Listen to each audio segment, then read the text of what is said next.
What's up? Still can't hear me yet? No, I can. Sorry, my Oh, camera okay. chose violence this morning. I was gonna say it's definitely already shaping up to be a Monday morning, isn't it? Yeah, my camera chose violence. So it It's got it all got fixed. it's all good. I can see that cool Infinity Gauntlet back there all lit up. Yeah, dude. Is that a little mini Mortal Kombat? Yeah, it actually plays too. Nice, nice. Um, yeah, no, Brittany just goes one night, she's like, "Hey, I got you something." I was like, "What'd you get me?" And I don't really usually expect kind of nerdy gifts like that from her. Yeah, And so like I open the box and there's a whole Lego Infinity Gauntlet. Because that's a Lego one. yeah, yeah. And But the cool thing is that she not only got me that, but then she found out that there's this other company that sells light kits for Legos. Mm. So after the build, you kind of have to disassemble it in certain areas and replace the parts and put wires inside it and everything. Looks good. I know, man. It's really fun. It looks real good. It does. Almost as good as our intro, which hasn't played in a while. Hello, everybody. Welcome back to the, we'll call this the almost daily cup of genre here on the Genreverse podcast network and YouTube channel. Please give us a subscribe on YouTube if you haven't already. And if you have, thank you very much.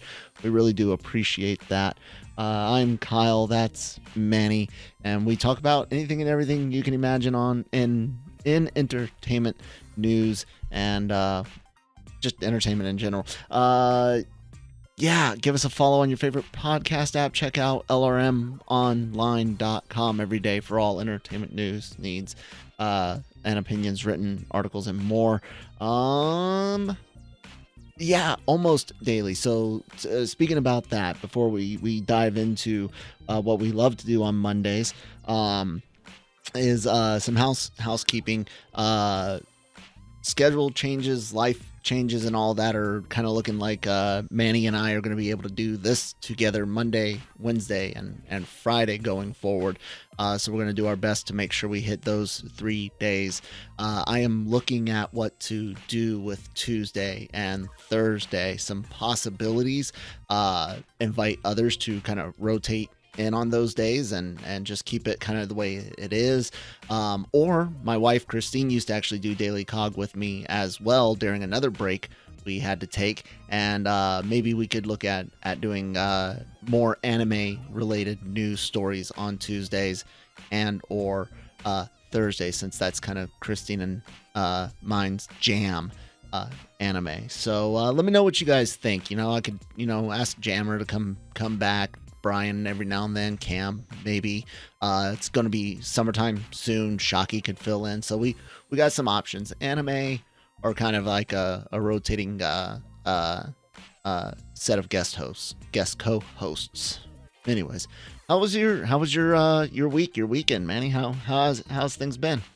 It's been hectic. It's just because of all of my responsibilities at work and kind of trying to build things.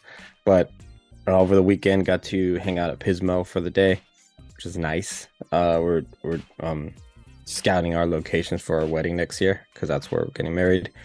Um, and I took a long nap on the beach. So if you look like if Sounds you, sounds like something coarse and dry got everywhere. Was it irritating? nah, dude, I was out. I was out. No, I've the last few years I've turned completely into a beach person as far as like a place to go where I could just Mm. completely unplug. So that's very nice for me. Yeah. I Yeah, that's really the most I'm happy. We didn't even go to the theater this weekend. It didn't we didn't really the one movie I wanted to watch with Emma, we didn't have it this weekend, so we kind of skipped. So we'll probably watch it later this week, and Hmm. that's one of the new movies that came out. And then the George Foreman one, Foreman. Yep. um, it just didn't captivate me enough to go watch it. And I had already It doesn't seen seem like it. Sisu, so that was actually really good. Uh, Worth checking out. It's an indie war action thriller. that takes place in Finland at the end of World War II. That was pretty cool. Yeah, the one I was trying to watch with her was are you Are You There, God? Are You It's There, Me, God? Margaret. Yeah, Yeah, that one. that's a classic coming of age for young girls from generations past. I believe there's probably been another movie version of it or not, but you No, it hear was the about first time that the this author was the allowed first. it. Oh, Yeah. okay. Um, I know. God, what was it? Ramona, I think, was another book by that. I'm trying to go back to grade school here because these are the types of books I remember hearing about in grade school. I think the author or a similar author did Ramona, and I think that got a movie. Although whenever I hear the name Ramona, I think Ramona Flowers of Scott Pilgrim versus the World. It's funny you mentioned a couple new movies, and that of course could bring us right into our favorite thing to discuss, the box office numbers on Monday, and not too shabby for Mario again taking the top spot. 40 million, 33% down from last week for a total domestic North American gross of 490 million so far, and it did break $1 billion worldwide. We'll talk about that in a second. Evil Dead Rise, second weekend, 50% drop. Not too bad at all. 12.2. And Are You There, God? It's Me, Margaret, bringing in the top three for the weekend with 6.8. Not not lighting the world on fire, but not bad. Evil Dead, Manny. Before we talk about Mario, you saw Evil Dead Rise. We didn't get a chance to talk about it. Did you enjoy it? Heck yeah, Evil Dead was a fun ride. Mm. It really it was a good balance between classic Evil Dead, which you like, as far as the gore, as far as they're kind of over the top to the point where it's almost funny in some places. And then also, what this one does better than some of the other ones is it actually adds characters that you care about and that you don't necessarily want to see die, because the four main protagonists of the four main characters of the film are a family. Yeah. And so the mom, the aunt, and the two kids. So anytime you're gonna see the kind of the family or someone in the family start turning, it kind of becomes a little bit more personal. It becomes a little bit you care a little bit more, rather than the kids in the cabin or just the people hanging out or whatever. Hey, I cared about blonde number 1 and brunette number 2 a whole lot. Okay. Yeah, I'm sure you did, but yeah, it keeps a lot. So it's really like, I would almost say that this Evil Dead was a good like Evil Dead introduction for people who maybe haven't seen the franchise yet, and maybe you don't want to introduce them to the previous one just yet, because this one's definitely not as gory, but still it still has those classic moments where you cringe, and some kind of experimental things that they do, which is fun. And of course, chainsaw. You always need a chainsaw. Always gotta have it. Always gotta have a chainsaw. I enjoyed the remake, or the reimagining, if you will, from several years ago, not as an Evil Dead movie, but as just a brutal gore fest horror flick. I'm a big fan of Evil Dead. Love Army of Darkness, my favorite of the franchise. Even like the Ash versus Evil Dead, the Showtime show, that was a lot of fun too. So I hope to see this when it does come out. It's hard for us to go see movies like this with our son. Babysitters become very, very expensive, and so unfortunately this is one I will have to wait until home video release. That being said, Manny, let's talk about the $1 billion. What you guys? Something else real quick? Yeah, just real quick. What I wanted Sure. to mention about it, what makes it really significant, is that just to kind of our kind of I told you so moment for people listening, because you and I say it all the time, and just kind of patting our own backs here. So this week it brought in another 12 million after 24 last week, bringing its complete total of 62 million. And the previous regime at HBO Max wanted to take this directly to streaming. And it only cost 18 million to make. How much money? This sounds like sounds like an elementary school problem now. How much money would have Warner Brothers on streaming? Compared to the money that it's making now. It's kind of the reason why, I don't know if you heard this part at CinemaCon, Zaslav and made a presentation where he says that his movies are never going straight to streaming. Yeah, because it's basically saying, because that is stupid. It always was.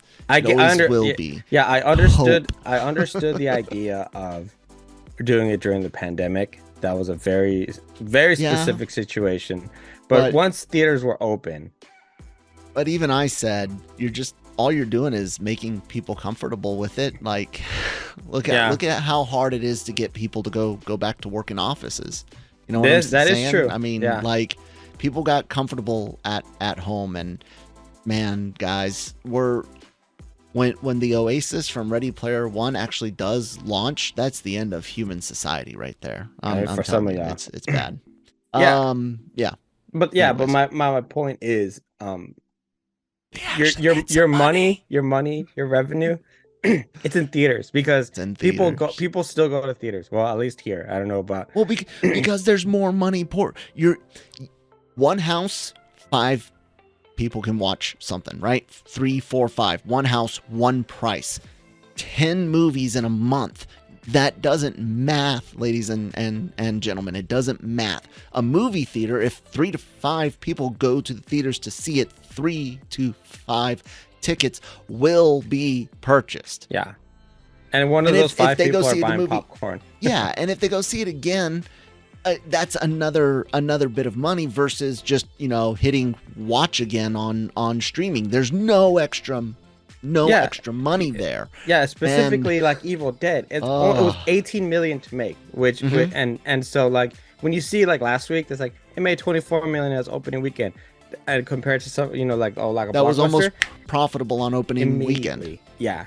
So that's how you make money, not by but Manny, these are billion-dollar companies. You're shilling for billion-dollar companies. Don't you know that the few $100 million you could take from the chief executive suites and stuff would more than pay for all of the budgets. I mean, if hundreds of millions is enough for all these movies, right? Do you know what I heard one time is the best shilling thing for myself. I want to be entertained. The best thing you could do for poor people is not be one of them. That's and the thing is, like, you can't make you need to make money in order to spend money. It costs money to make content. Yeah. And again, guys, we're not telling you to go spend your food money, your rent, utilities. All we're saying this is discretionary.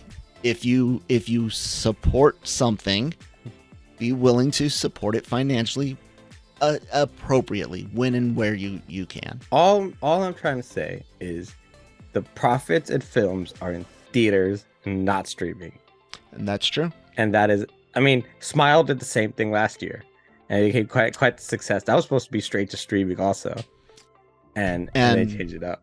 And mark my words, guys. Without games as a service, without the idea, God, that was getting bright, sorry, without the idea of live service games for everything from racing to fighters to platformers, except for that helping to drive the game industry, gaming subscription services are every bit as unsustainable as streaming for movies and television. Every bit. And the bad thing about live service games for everything, I mean, can you really truly imagine a mainline Final Fantasy game, linear story, frickin' beginning, middle, end, Final Fantasy 16, 17, whatever. Imagine that as games as a service. I don't mean just DLC. the longer life cycles, the less and the fact that you're actually going to spend more money in the long run on maintaining this game than if you had just gone out and bought it. But that's what they want. That doesn't math. That doesn't math. Don't worry. You're like, well, you're spending more money, but it's over the long run. It's a bigger pool, and all of the studios underneath an umbrella company have to share that money. Overall, it is less for the company, but more per game from you. If you think about how much you play a game, how long you maintain the subscription to play that game, when you could have just, saved up a month or two and paid the $70 and bought it, and then that's it. Buy some DLC every now and then. But yeah, guys, it really without all those loot boxes and all that additional stuff, gaming will suffer the same way. And I think that is suffering. I think you guys making me a regular, non-mobile gamer have to cope with all of my games as freaking mobile gaming crap is awful. Fuck you. Anyways. No, I agree. Back in the day, I used to spend about maybe $125 a game, because I'd always get the collector's edition because I wanted the statue, I wanted the whatever the hell that extra was, the steel boxes that came with it and all that stuff. Now it's like, hey, so what's the deluxe edition? And they're like, you get like 3 DLCs. Yeah, you get a digital art book. I want an actual art book. Give me an actual art book. I'll pay extra money for an actual art book. Anyway, I my bad, dude. I led you down the wrong rabbit hole. Yeah. It's all good. But I wanted to make that point with Evil Dead because we're so passionate about theaters in general, and people thinking that the studios were going to leave it, when in fact Amazon, who is one of the biggest streamers, their biggest goal, as you've been able to see with movies like Creed and movies like Air and so forth, that they got to go through they got to go through the theater first, because they got to make some money. Anyway, and but speaking talking of about making money. I swear to God, we did not plan that. Mario, man, $1 billion. Let me take everyone on a quick history lesson. Back on the 2023. Back on March 10th, Manny and I predicted Mario Brothers would make, I said 500 million domestic and $1 billion worldwide. Many said 425 domestic and 1.2 billion worldwide. We had, let's see, was that the same day? I think. I can't tell. Anyways, we had at one point a commenter, Kevin Davis, on one episode of the Daily Cog where we discussed the initial box office from Mario, and he said that this would not make $1 billion at all. Kevin, it made over $1 billion. So Manny and I then went on to give secondary predictions after, I think, the second weekend or whatever it was, where I said, hey, I'm sticking with 500 million domestic. I'm going to go up to 1.2 worldwide. Manny moved up to 475 domestic and moved to 1 billion worldwide. Super Mario is currently sitting at $1 billion worldwide, 490 domestic, and we still do not have numbers from Japan, where it did open this weekend, and I think that's going to push it to that 1.2 billion range. Wow. What do you think? Oh, okay. Hold on. Sorry. It's incredible and it's great. It's interesting that Illumination has been able to find that bubble of what people want to watch as far as animated films, and they do it with Minions and Mario. And the thing about Super Mario is that it opens so many doors of possibilities, because the thing is, I was reading an article that Nintendo had become very reluctant to make films after what happened with their original Super Mario movie. But here we are, theme Here parks, we are. and movies, merch, everything. I mean, it couldn't be any more popular. Like you put out a Donkey Kong movie for the next 2-3 years, it's gonna make money. Oh yeah. And the thing about it is that I think for the next few years, they're gonna dominate the animated market as far as box office elite or whatever you want to talk. It's not, unfortunately, it's not Disney anymore. And I don't say that, you know, it's sad because there's so many of those movies that we love, but they've kind of they've kind of fallen. I'm not sure what it is, or, you know, but we've tried to point to some things, but yeah. Anyways. Anywho, maybe it's because honestly, it could be as simple as they're focusing so hard on Star Wars and Marvel that they forgot what their bread and butter was. You know. So, but as far as Illumination, they could do another Sing movie. They could do so, like in theory, they're gonna 2024, 2025, 2026, whatever it is. They release another Minions movie, another Sing movie, and a Donkey Kong movie. Those are gonna do, or Luigi's Mansion. Oh my god, if they do Luigi's Mansion. I'm telling you, I think that's the next one is a Luigi's Mansion. It might be the Super Mario Brothers movie to Luigi's Mansion type deal, you know. It might not be his own. My biggest fear is that they'll try to do Luigi's Mansion as like a spin-off series. I was like, no, do the movie, man. I think we'll see. But you know, the titles that I've named off, you can instant money, because there's you can do another Pets movie too. Yeah. Because you already have the theme park set up for them, you already have the IPs that everyone loves from all ages, and it's just gonna work. So it's nice to see that they found their. It's just weird to think that it's like, okay, like, so what was the next revolution in animation after Disney? Minions. It was Minions. It was these little yellow things that don't really talk. They talk like English and Spanish and other languages mixed together, and that's really what's. But it's cool though. It's really cool, and I'm glad that the whole world could come together and enjoy Mario. Anything, actually, just anything in general. It's very cool, but. This is really the last week. It got to really be at top and really be the spotlight because Guardians. Here comes Guardians, which you know, I did not get to watch last week, unfortunately. I couldn't make it to LA. But from what I'm hearing, it's very, very well done. And what I'm very excited about is that once that's said and done, you know, James Gunn could finally completely focus on DC and Superman.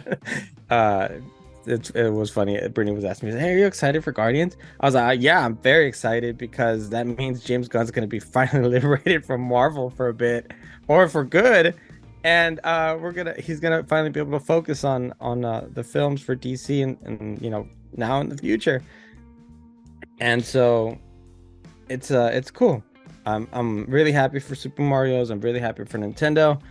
I hope that, you know how they say iron sharpens iron, that this kind of lights a fire under Disney and is able to kind of get them back to those films that we love. Elemental, I think, is getting back on track. It feels like an Inside Out a little bit. And I've liked what I've seen so far. It does look cute. It looks incredibly funny. Christine and I watched a trailer for it and laughed our asses off. It looks better than when they've done lately as far as Pixar. Now I will say, the other Wish, that one, I don't know if you've seen the trailer. When you get a chance, watch the trailer for Wish. That's Disney Animation's offering for Thanksgiving. That looks Disney Channel animation. It looks rough. When you get a chance, watch it. But I was watching, I was like, whoa. I was like, this doesn't look like the quality. Maybe I'm crazy. You can tell me I'm crazy, but it doesn't look as polished as what I'm used to seeing from Disney animations. And And showing it right now on. Okay, well, it's stylized. That's why. Yeah, a bit. But the thing is, when you start trying to put it into the same veins of like an Encanto, of a Frozen, and Moana, and movies like that, it's like they were. It's like they wanted to touch back to the roots of traditional 2D animation. So that's why they use the cell shaded look. I guess that would kind of be the term, but it's CGI still, obviously. I mean, it's them trying to tap into that Spider-Verse yeah, thing, but where you use a stylistic art style to tell a new story. But commit to one or the other, because they chose a middle point that personally I find very unappealing. Because if it was something like Bad Guys, if it was something like Spider-Verse, or one of the episodes in Visions, which you haven't seen yet, I think it maybe it would have been better, but I almost think that Disney needs to go back to making a film in traditional 2D animation, which they haven't done since Princess and the Frog, and kind of say like, hey, this is here's kind of a classic take, and I know that would be very nostalgic for a lot of people. And then I just didn't. This is one of the movies where I watched the trailer and it was like, I don't connect with it. I'm not against the art style. I do agree that I would like to see Disney bring back the pens and pencils for a traditional animated film, even though I probably wouldn't see it because I don't care for musicals. I would like to see what that looks like in the 21st century. You know what I'm saying? Like, I'd like to see what that looks like these days. I don't even remember when Princess and the Frog. It was probably 21st century film, but you guys know what I'm saying. Like a more recent attempt at that classic style. That being said, I applaud them doing something a little different. I don't think it looks. I didn't mind the look. What it did kind of remind me of, and it's mostly the lighting for it. It reminds me of a dark ride. And you've been to Disney a lot more than I have, and a hell of a lot more recently than I have. Last time I was in Disneyland was the 90s. So, it looks like a dark ride, like your Mr. Toad's Wild Ride, like you know what I'm saying? Where that kind of odd lighting, and it's real, but it's not. There's the 3D aspect, but it's 2D style shading. So I kind of dig the way it looks. I'm not sure how well it would play. But I'm not a musical guy, and I couldn't hear it, but I'm guessing there's probably music in it since it's Disney animation. But yeah, I don't know. Yeah, I'm not that big of a fan of it, but I mean, like I said, hopefully, with Iger having to come back and everything, and maybe kind of reassessing their choices and whatnot. I hope that Disney can take a look at what's going on, especially in Illumination, and hell, even at Sony, because they're about to also blow the animation world with another film. It's not going to do as great as Mario, of course, but it's going to do very, very well. And to have the Spider-Verse film. Oh yeah. So what did Spider-Verse make? Was it? It was $1 billion movie. Oh, was it? I think so. I mean, it totally deserved to be that movie. I remember when I saw that and I was like, "Holy cow!" No. I'm wrong. No, Kyle's wrong. No, you don't get to hear that very often. Why is it giving me things weird? Because of things you search in your browser. It really didn't make that. It made 375 worldwide. Never mind. Yeah. The first one made 375 worldwide on a $90 million budget. So it was still profitable, but no, it did not make bank. I think this one's gonna do more. I think this one will do more. I think this one will likely push at least 500 million worldwide, if not more. We'll see. I'm excited for the next. I'm excited for the next one. I was a big fan. Yeah, it was very, very well done. I was nervous about the animation because I am sensitive to animation styles. If it's too distracting, if the movement, the colors, the lines, there's a style where I have no idea what it's called, but I hate it. You'll see someone wearing a shirt, right? And the shirt has a pattern. Let's say it's a pattern of flowers. They basically lay a pattern of flowers over the cell, and the pattern doesn't move with the character or the shirt. The lines, the outlines of the shirt do, but the flower pattern never changes. So it looks like their body is floating over some chroma keyed pattern. And it's to save money, so you don't have to animate the pattern moving all. I get it, but I hate the way it looks. I despise it's so distracting. I saw it in an anime not too long ago, and it was driving me nuts.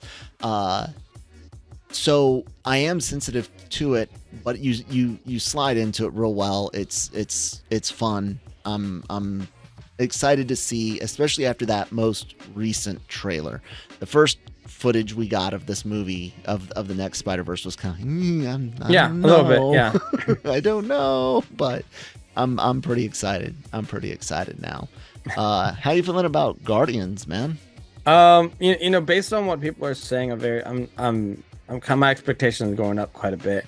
Really? Yeah, because I didn't know what to think of it. Like what, but it's kind of like you've tasted something with like a lot of horseradish lately, and then you're gonna be given a piece of really good chocolate cake.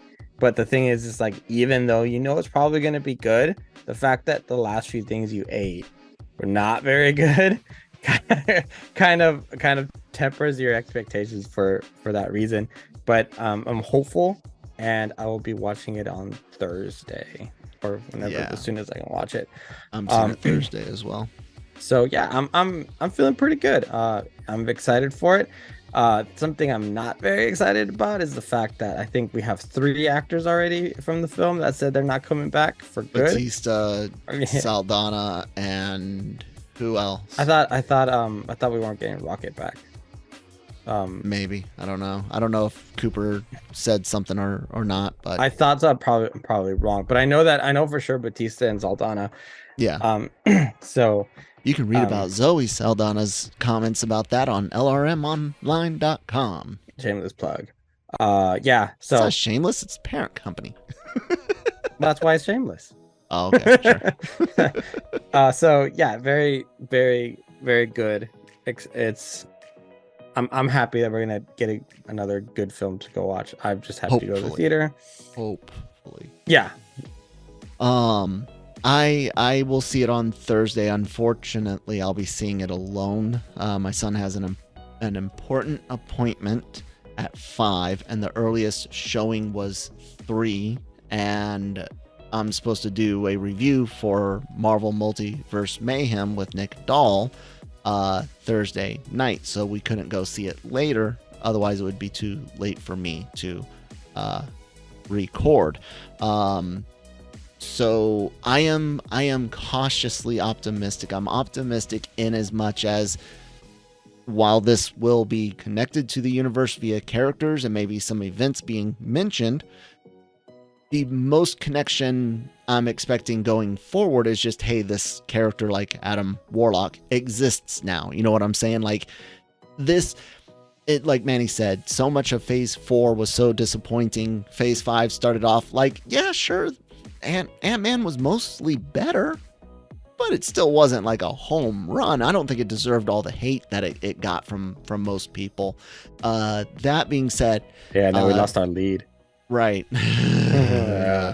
Nothing official yet. But, but it's very quiet. Good. It's very, very quiet. Anyways, Guardians is not as connected, which is good.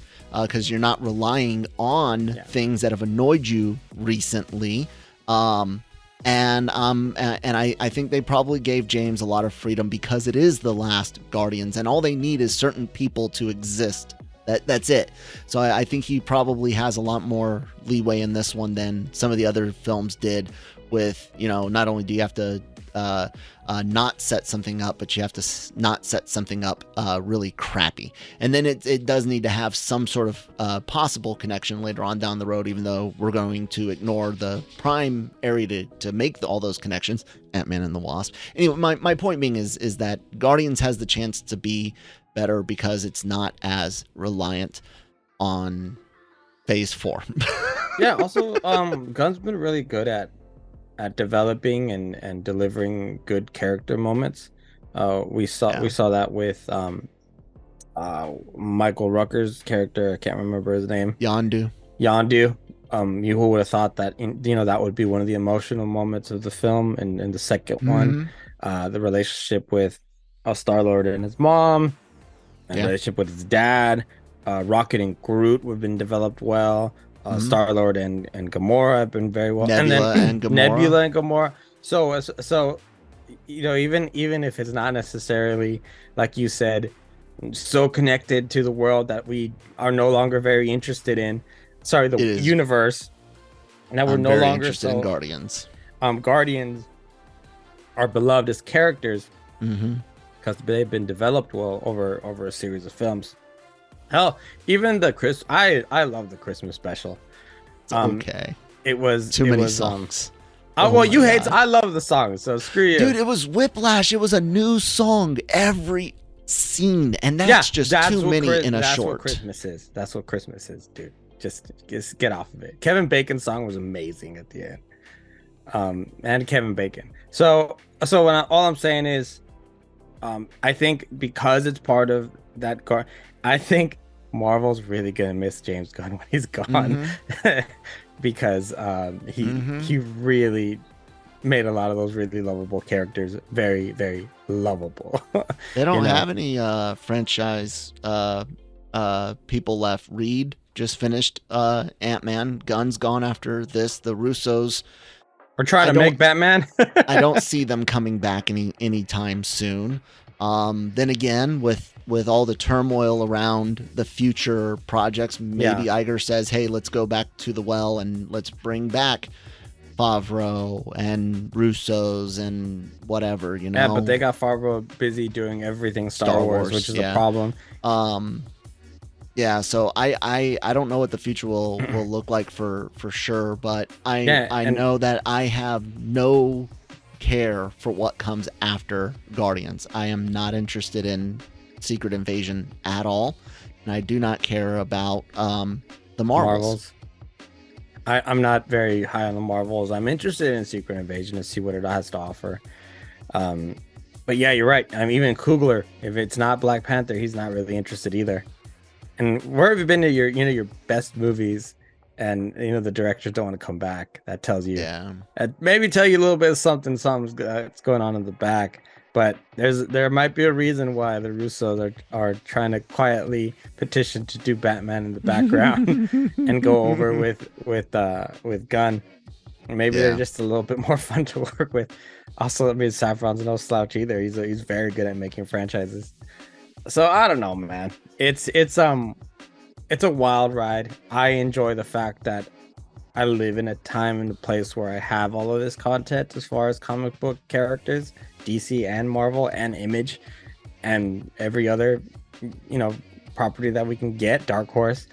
But at the same time, there's companies like Sony who come in and kind of ruin it for everyone, and now also Disney. But I just think they're just like, I get it. You're a giant. You didn't enjoy Sony's Bloodshot film? Come on now. The thing is, I love Bloodshot, like Lemire, and like the guy who created it is a friend of mine, Kevin Van Hook. And the thing is, it's like, because some of the stories are so good, and I don't think I would have ever cast Vin Diesel in the role. And I should say that it wasn't technically Sony. It was Columbia. It's Sony. It's Sony. It's like saying New Line isn't WB, or like saying 20th Century isn't Disney. Yeah. Go ahead. Sorry. No. You're good. Go carry on. Yeah, so all I'm saying is that while I do appreciate and I do recognize that I'm very grateful for all of the content, it's becoming a lot. And I think Disney, more than anyone, needs to slow down. If you go back, take away Disney Plus from them Mm-hmm.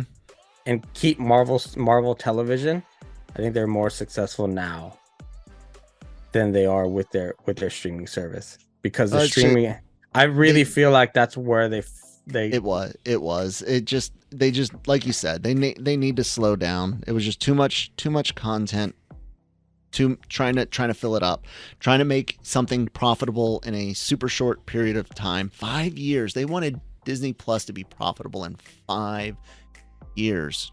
Nope. Sorry, and guys. the other thing is like that. and because they do a good job with like Hulu as far as like, pairing it up with FX, but other than that, I really liked what was it Loeb, what's his name, was doing with Marvel Television. Jeff Loeb was doing, God, man, that was good stuff. I did not care for I didn't care for Agents of S.H.I.E.L.D. Oh no, not that one. I'm talking about the Netflix ones. Everything but Iron Fist, I thought was done very, very well. Those? I think so. He must have been, because I think he was in charge of all of that. But yeah. But that was another one where they tried really hard to say it's connected to everything, and then it was like it's connected because Fury showed up one time. yeah, it was very, very not connected. Not connected. Jeff Loeb was an EP on Daredevil and stuff like that. So yeah. We'll see how it goes, man. The future for Marvel, as far as I'm concerned, is bleak. And it's mostly because I just don't care. Like, you guys wasted an entire phase essentially to where I don't care. Like, I don't even hate it. I don't want it to fail. I want to love it. I don't want to waste time, which is why I'm probably not covering all of the Marvel stuff. We'll do Guardians and see how I feel about the first episode of Secret Invasion later on this year. But anyways, it's funny because you say it's like, yeah, we don't want to trash anything, but if it's not good, it's not good. It's not good. It's not good. And the thing is now that people are also bringing up that it's like, is now superhero fatigue starting to happen? I think it's really happening. And now. No, it's not superhero fatigue. It's just Marvel bad fatigue. Movie fatigue. No, I don't even think it's Marvel fatigue. I think we'll see. Well, if anyone's doing it, it's them. We'll see. I honestly think Aquaman is going to not do very well. Oh yeah, I don't think so either. And the Flash, we all know, much like Spider-Man No Way Home, there is a nostalgia factor that is playing into it more than it being the main character's movie. That's just the way it is. That's not saying it won't be good.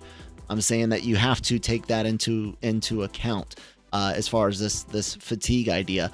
But I think the fatigue is starting to become real, and it is because we got so many lackluster products consecutively from Marvel, and it hurt the whole industry. The Rock also kind of really the Rock too. Yeah, so I really feel like he did a number. He did. Anyway, dude, he changed the hierarchy of he did. He's out. DCU, and now he's gonna go. And now he's gonna go ruin Disney animation. Yeah. Oh well, no. Well, it's a live action film, so. Yeah. All right, guys. If you enjoyed this, please do subscribe here on the YouTube channel. There's a lot of other great content here: anime reactions and reviews, Breaking Geek Radio with their weekly show covering everything in entertainment. Marvel Multiverse Mayhem will return this week for Guardians 3, and look for the Cantina Reviews X AVR for Star Wars Visions this weekend. If it's not a reaction video, goes up on all your favorite podcast apps like Google and Apple and Amazon and more. And of course, the written stuff at lrmonline.com. The podcasts are accessible. Celebrity interviews from the LRM Online YouTube channel are also accessible. And of course, check out BGR Clips. If you like Breaking Geek Radio, they have their own Clips channel now. It's live. So yeah, Manny, anything else for the good folks out there? This weekend, support your local comic book shop, free comic book day. And then also we have May the 5th this week also. So May the 4th. May the 4th. May the 5th is the comic book day. 4th is Friday. Yeah, May 4th. Right. May 4th is Thursday, and that's Star Wars Day / Guardians of the Galaxy release day. I don't know my days anymore. It's a Monday. Help me, please. May 5th is Cinco de Mayo for Americans, apparently. Yeah, you guys. Are you gonna put on your burro and get your sarap and your sombrero? Of course, my maracas out, and I'm gonna appropriate all the culture. That's drink all the supposed margaritas and Coronas, and have nothing but Jose Cuervo tequila. We're out, guys. Boy. See you next time. Bye.